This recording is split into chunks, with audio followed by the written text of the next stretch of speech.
At what point does the training of a captive wild elephant begin? Two main techniques have been used for training elephants, which we may call respectively the tough and the gentle. The former method simply consists of setting an elephant to work and beating him until he does what is expected of him. Apart from any moral considerations, this is a stupid method of training, for it produces a resentful animal who at a later stage may well turn man-killer. The gentle method requires more patience in the early stages, but produces a cheerful, good-tempered elephant who will give many years of loyal service. The first essential in elephant training is to assign to the animal a single mahout, who will be entirely responsible for the job.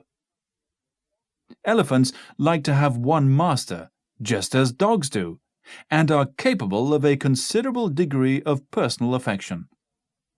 There are even stories of half-trained elephant calves who have refused to feed and pined to death when by some unavoidable circumstance they have been deprived of their own trainer.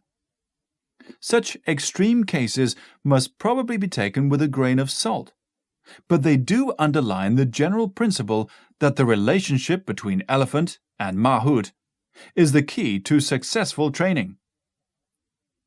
The most economical age to capture an elephant for training is between 15 and 20 years, for it is then almost ready to undertake heavy work and can begin to earn its keep straight away.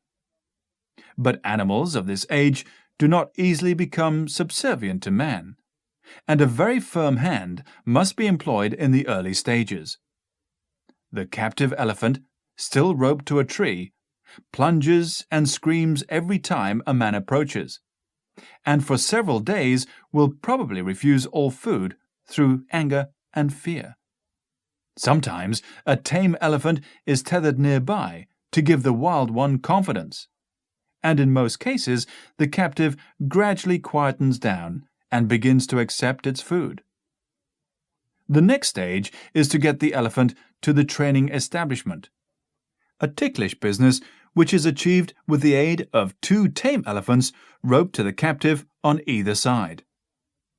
When several elephants are being trained at one time, it is customary for the new arrival to be placed between the stalls of two captives whose training is already well advanced. It is then left completely undisturbed with plenty of food and water, so that it can absorb the atmosphere of its new home and see that nothing particularly alarming is happening to its companions. When it is eating normally, its own training begins. The trainer stands in front of the elephant holding a long stick with a sharp metal point. Two assistants, mounted on tame elephants, control the captive from either side, while others rub their hands over his skin to the accompaniment of a monotonous and soothing chant.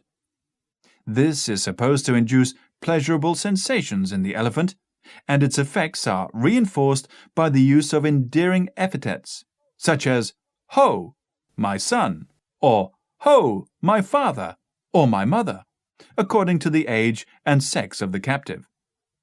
The elephant is not immediately susceptible to such blandishments, however, and usually lashes fiercely with its trunk in all directions. These movements are controlled by the trainer with the metal-pointed stick, and the trunk eventually becomes so sore that the elephant curls it up and seldom afterwards uses it for offensive purposes.